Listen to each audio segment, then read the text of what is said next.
పావనం చేయడానికి విచ్చేసిన పవిత్రుడు,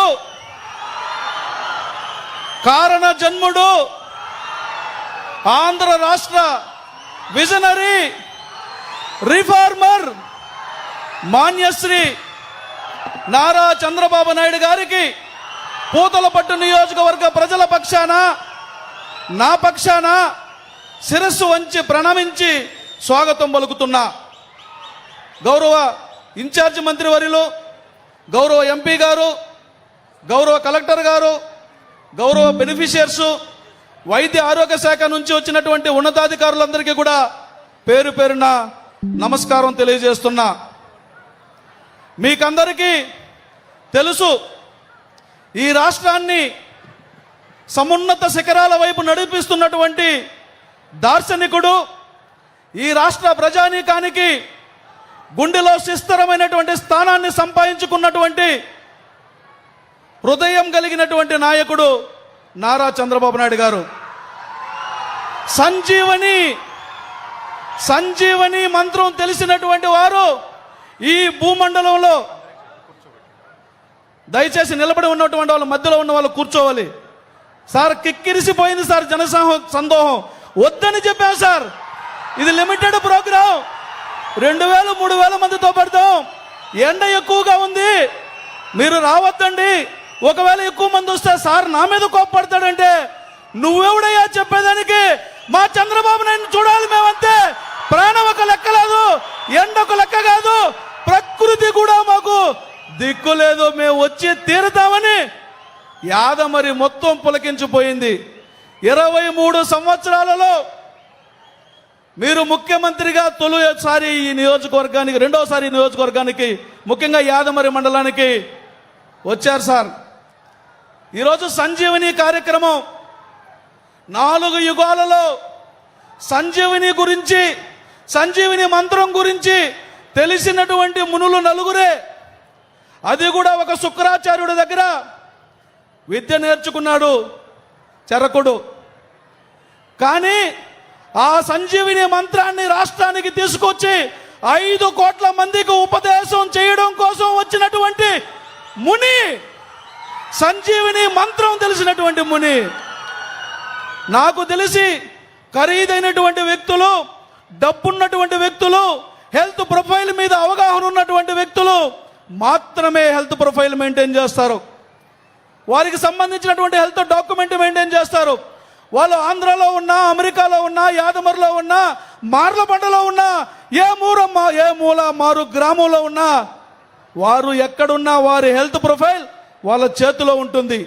ఏ చిన్న సమస్య వచ్చినా, పెద్ద సమస్య వచ్చినా వారి హెల్త్ రికార్డ్స్ అనుసరించి తక్షణమే వైద్య సదుపాయం అందించడం జరుగుతుంది.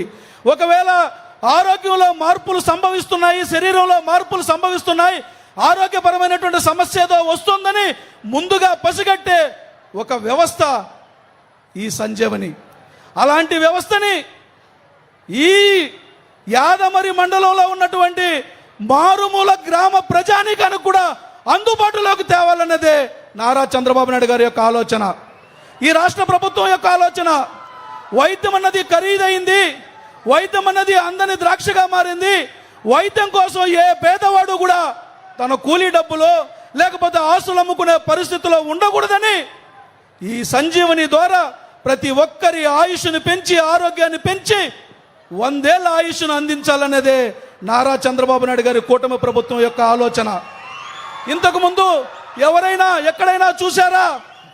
ప్రతి వ్యక్తి గురించి, ప్రతి కుటుంబం గురించి, ప్రతి గ్రామం గురించి, ప్రతి మండలం గురించి, ప్రతి జిల్లా గురించి ఒక సమగ్రమైనటువంటి ప్రణాళికను వేసుకుని వారి ఆరోగ్య పరిస్థితుల మీద, ఆర్థిక పరిస్థితుల మీద, సామాజిక పరిస్థితుల మీద, రాజకీయ పరిస్థితుల మీద, సమానత్వం మీద ఒక యుద్ధం ప్రకటించి దానికోసం సాధన చేస్తున్నటువంటి ధీరోదాత్తుడు నారా చంద్రబాబు నాయుడు గారు.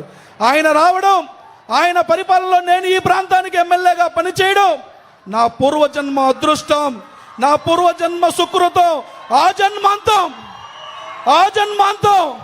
ఇది నాకు ఒక జ్ఞాపకం. సార్, ఈ యాదమరి మండలం అంతర్రాష్ట్ర మండలం. గుడియాత్తంకు పోయే దారి సార్ చిత్తూరులో బయలుదేరి గుడియాత్తంకు పోతే గ్యారెంటీ లేదు సార్ గుడియాత్తం పోవాలంటే. అలాంటి పరిస్థితుల్లో ఎన్నికల సమయంలో ఎన్నికల ముందు మేము మాటిచ్చాం, నారా చంద్రబాబు నాయుడు గారు ముఖ్యమంత్రి అయితే ఈ రోడ్లన్నింటినీ బాగు చేస్తాం, ఆ రోడ్లు బాగు చేసిన తరువాతే ఆ రోడ్డు మీదకి మేము వస్తామని మాటిస్తే ప్రేమగా ఆప్యాయంగా గౌరవంగా మీ మీద నమ్మకంతో ఈ మండలం మంచి మెజారిటీనిచ్చి గెలిపించారు సార్. ఈ గెలిపించినందుకు కృతజ్ఞతగా మీ శిష్యుడిగా మీ మాట నెరవేర్చే ఒక వ్యక్తిగా మీ ఆశయాలకు అనుగుణంగా పనిచేసే వ్యక్తిగా రోడ్డేసిన తరువాతే ఈ ఊరికి వచ్చాం సార్. అలాంటి ఊర్లు దాదాపు కోకొల్లలో ఈ మండలంలో. మన పూతలపట్టు నియోజకవర్గానికి 25 సంవత్సరాలలో జరగని ఒక సమగ్రమైనటువంటి అభివృద్ధిని ఈ 23 నెలల కాలంలోనే చేయగలిగామంటే అది ముఖ్యమంత్రి గారి సహకారం. ఎప్పుడు ముఖ్యమంత్రి గారి దగ్గరికి వెళ్ళినా ఒకటే మాట, ఏమయ్యా ఎలా ఉంది మీ నియోజకవర్గం, ఏం కావాలి, ప్రజలకు ఏం కావాలి, సౌకర్యాలు ఏం కావాలని అడుగుతూ ఉంటారు. సార్ నేను నిజాయితీగా చెబుతున్నా, నా మనసులో మాట. నేను చిన్నప్పటి నుంచి మా నాన్న సాకాడు, మా అమ్మ సాకింది, పెంచింది. మా అమ్మ మా నాన్న ఇంత ప్రయోజకుడైనాక, రే నాన్న నువ్వు ఉదయం టిఫిన్ ఏం తింటున్నావు, మధ్యాహ్నం భోజనం ఏం తింటున్నావు, రాత్రి ఏం తింటున్నావు, లావు అవుతున్నావు, సన్నబట్టలేదు ఏ రోజు అడగల. మా సార్ ఆఫీస్ నుంచి నాకు ఫోన్ వస్తుంది, అయ్యా నువ్వు ఎన్ని గంటలకు నిద్రలేస్తున్నావు, ఎన్ని గంటలకు పడుకుంటున్నావు, ఎన్ని గంటలు పని చేస్తున్నావు, ఏమి తింటున్నావు, ఉదయం పూట ఏం తింటున్నావు, మాంసం ఎక్కువ తింటున్నావా. మా అమ్మా నాన్న కూడా పట్టించుకుంటున్నాడు ఆయన. మా అమ్మా నాన్న కన్నా ఎక్కువగా నన్ను పట్టించుకుంటున్నాడంటే నన్ను ఒక్కనే కాదు, ఇక్కడ నేను ఒక ఎమ్మెల్యేగా కాదు, ఒక వ్యక్తిగా. అంటే మనం పరిపాలన చేస్తున్నటువంటి ప్రాంతం, మనం పరిపాలన చేస్తున్నటువంటి ప్రజానీకం బాగోగులు చూసుకోవడం నా బాధ్యత అన్నటువంటి కృత నిశ్చయం కలిగినటువంటి వ్యక్తి ఆయన. ఆయన ఎంత నిశ్చయంగా ఉన్నారంటే ఈ రాష్ట్రం సర్వతోముఖాభివృద్ధితో పాటుగా ఒక సంస్కారవంతమైనటువంటి సమాజంగా ఈ దేశానికి ఈ ప్రపంచానికి ఆదర్శంగా నిలబెట్టాలి. ఆదర్శంగా నిలబెట్టాలంటే అలవాట్లలో మార్పు రావాలి, ఆలోచనలో మార్పు రావాలి. హెల్తీ వెల్తీ హ్యాపీ సొసైటీ కావాలంటే మనిషి నడవడి నుంచి నాణ్యాల వరకు క్రమశిక్షణ కలిగినటువంటి ఒక వ్యవస్థని తీసుకురావాలి. ఆ జవాబుదారీ కలిగినటువంటి ప్రభుత్వం నాదై ఉండాలన్నటువంటి తపన ఆయనది. 4 సార్లు ముఖ్యమంత్రిగా పనిచేసిన ఎప్పుడూ నేర్చుకుంటూ ఉంటారు, ఎప్పుడూ కొత్త విషయాలపైన ఆలోచన చేస్తూ ఉంటారు, ఎప్పుడూ కొత్త ప్రయోగం చేస్తూ ఉంటారు.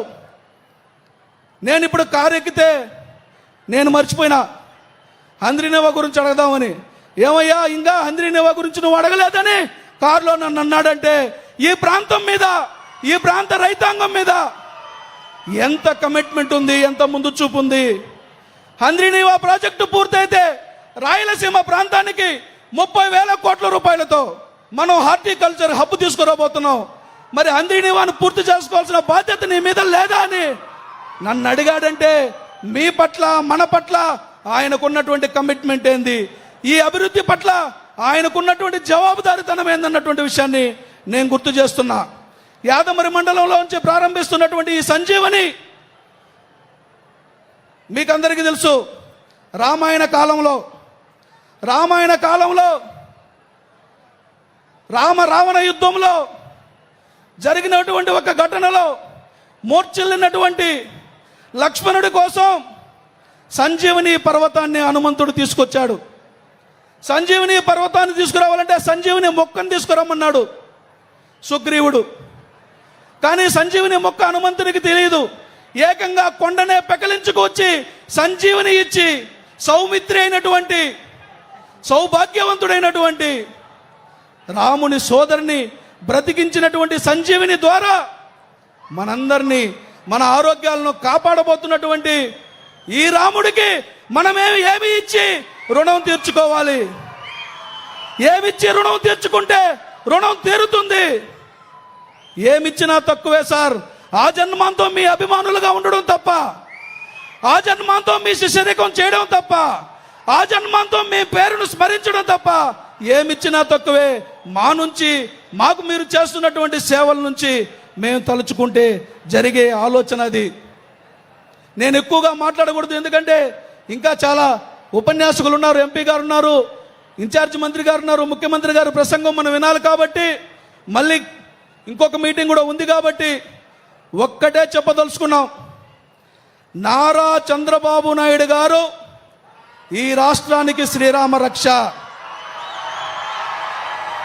ప్రేమకైనా, అభిమానానికైనా, తెగువకైనా, తెగింపుకైనా, దేనికైనా ఒకటే మంత్రం.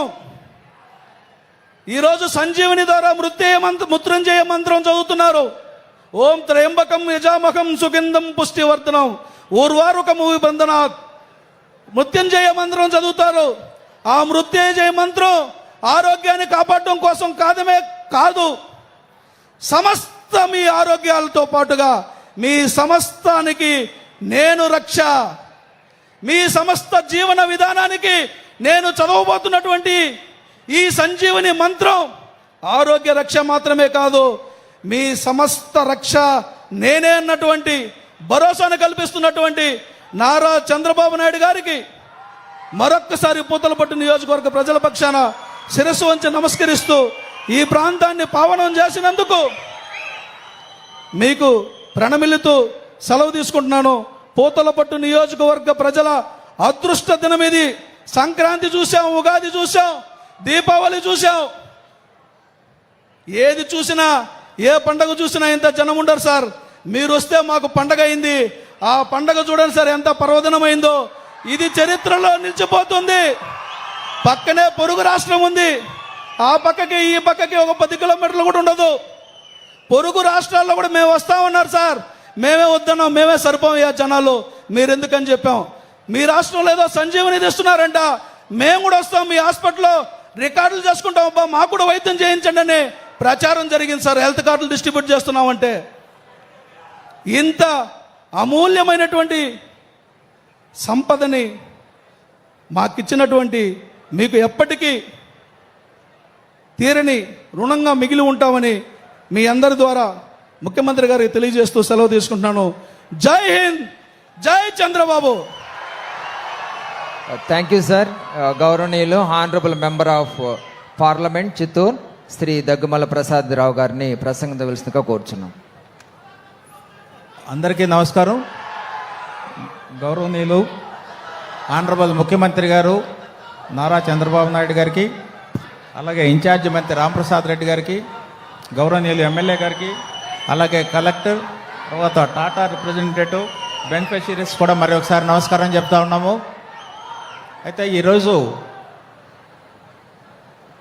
దేశ పరిస్థితిని, ప్రపంచ పరిస్థితిని కూడా ఆకళింపు చేసుకొని ఈ దేశాన్ని, ఈ రాష్ట్రాన్ని ఉన్నత శిఖరాలకి నడిపించడానికి ముందుకొచ్చిన మన నారా చంద్రబాబు నాయుడు గారికి మరొకసారి శిరస్సు వంచి నమస్సులు తెలియజేస్తున్నాను.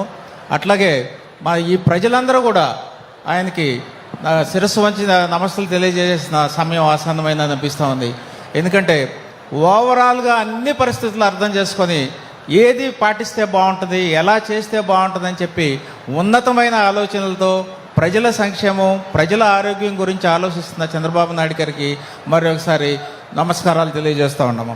అయితే ఎట్లయితే పారిశ్రామిక అభివృద్ధి, సంక్షేమం మనం చూస్తూనే ఉన్నాం, సూపర్ 6 మనం చూస్తూనే ఉన్నాం, పారిశ్రామిక అభివృద్ధి ఎలా చేస్తున్నారో చూస్తున్నాం. 2 ఏళ్లలోనే కొన్ని లక్షల కోట్లు మనకి ఇన్వెస్ట్మెంట్స్ వచ్చి అన్నీ కూడా ప్రతిఫలాలు ఇచ్చే రోజులు ముందు ఉన్నాయి. అప్పుడే ఆ పునాదులు వేసేసారు. ముందు మనకు రావాల్సిన ఉద్యోగాలు, తర్వాత లిక్విడిటీలు అన్నీ పెరిగే అవకాశాలు వచ్చేస్తున్నాయి. మనం ముందు చూసి ఏమైంది అంటున్నారు. ప్రతిదీ విత్తనం వేయగానే మొక్క రాదు. విత్తనం వేశారు, మొక్కలు వచ్చినాయి. ఇప్పుడు మనం అందరూ కూడా ఫలాలు తీసుకునే సమయం వచ్చేసింది. ఇంకొక 6 monthsలో మనం చూస్తాం ఆ ప్రతిఫలాలని. అట్లాగే ఆరోగ్యానికి సంబంధించిన సంజీవిని ఇదొక ఆరోగ్య రక్షణ స్కీమ్. మనకి మన డిస్ట్రిక్టే కాదు, రాష్ట్రం మొత్తం కూడా చేయాలని ముఖ్యమంత్రి గారు ఆలోచిస్తూ ఉన్నారు. దీనిలో అందరి ఆరోగ్యాలు డిజిటలైజ్ చేసి మన యొక్క దగ్గర 42 టెస్టులు చేసి రికార్డు దానిలో ఉంటుంది మనకి హాస్పిటల్లో. మనకి ఎప్పటికప్పుడు టైం ప్రకారం మనకి వార్నింగ్ ఇస్తుంటారు. అట్లాగే ఏ ఆరోగ్య సమస్య వస్తుంది ఫ్యూచర్లో రావాల్సిందని కూడా ఆర్టిఫిషియల్ ఇంటెలిజెన్స్ వాడుకొని దాన్ని కూడా మన ఫ్యూచర్లో భవిష్యత్తులో రాబోయే ఆరోగ్య సమస్యలను కూడా మనకి అలారం చేస్తూ ఉంటుంది. అయితే ఈ ప్రాసెస్ మొత్తం చేయడానికి డిజిటల్ నర్వ్ సెంటర్ అని ఒక సెంటర్ స్టార్ట్ అవుతుంది. దాని ద్వారా టాటా వాళ్ళు దానికి ముందుకొచ్చారు చేయడానికి, వాళ్ళకి కృతజ్ఞతలు. అలాగే దీనిలో ఏంటంటే స్పెషలిస్ట్ డాక్టర్స్లో ఆన్లైన్ ద్వారా వైద్య సలహాలు ఇస్తారు, తర్వాత రిఫరల్ అపాయింట్మెంట్స్ కూడా ఇస్తారు. ఆరోగ్య రికార్డులు అన్నీ కూడా మన హాస్పిటల్లో ఉంటాయి. ఎప్పుడైనా సరే షుగరు, బీపీ, తర్వాత ఏదైనా సరే సీరియస్గా ఉన్న జబ్బులు ఏమైనా ఉంటే మన రికార్డు అక్కడ ఉంటుంది. సో ఇదంతా కూడా ఒక యాప్ కూడా తయారు చేశారు. అందరం మనం ప్రతిదానికి అక్కడికి వెళ్ళక్కర్లేదు. ఈ యాప్ను కానీ డౌన్లోడ్ చేసుకుంటే మన దీని ద్వారా రిక్వెస్ట్లు పంపొచ్చు. అపాయింట్మెంట్ బుకింగ్ దగ్గర నుంచి వాయిస్ ఆధారిత వైద్య పరీక్షలు మనం చిన్నవి అయితే దాంతోనే యాప్లోనే మనకి ఆన్సర్ దొరుకుతుంది. కొంచెం పెద్ద జబ్బులు అయితే హాస్పిటల్కి వెళ్ళాల్సి వస్తుంది. సో ఇట్లాంటి సౌకర్యాలతో ముందుకొచ్చారు. ఇది ఐ థింక్ ఇది 4వ డిస్ట్రిక్ట్లోకి వచ్చింది. రాష్ట్రం మొత్తం కూడా ఇది అయితే ప్రజలందరూ కూడా ఆరోగ్యంతో ఉంటారని ఆశిస్తూ ఉన్నాము. సో ఈ సౌకర్యం కల్పించిన మన ముఖ్యమంత్రి గారికి మరియు టాటా వాళ్ళు నర్వ్ సెంటర్ పెట్టిన వీళ్ళు కూడా మరి ఒకసారి కృతజ్ఞత చెప్తూ, మనం అందరం కలిసి ఇంత సౌకర్యాలు ఇన్ని చేస్తున్నట్టు మనం ఏం చేయాలి? మనం చేయాల్సిందల్లా చంద్రబాబు నాయుడు గారిని ఫాలో అవటం తప్పితే మరి ఇంకొక మార్గం లేదు. ఆయన్ని బలపరచడం, మరికంకా మన కోసం సంక్షేమము అభివృద్ధి చేయాలని కోరుకోవటం మంచిదవుతుంది. సో ఈ కొద్ది నిమిషాలతో నేను ముగిస్తున్నాను. Thank you very much. Thank you sir. CEO and managing director Tata MD limited Girish Krishnamurthy గారిని ప్రసంగించవలసిందిగా కోరుచున్నాం. అందరికీ నమస్కారము. మై నమస్కారం to honourable chief minister sir. It's a great honor to represent Tata Group for a healthy Andhra project called Sanjeevani. Sir, with your vision, about a year before, you gave us overall your vision where you wanted to bring in proactive, continuous, connected care for every citizens of Andhra. And with your vision and direction, based on our experience and your important idea of bringing every best technology in the world to Andhra Pradesh to meet every last person's need. And also I vividly remember, sir, what you told us when you advised us that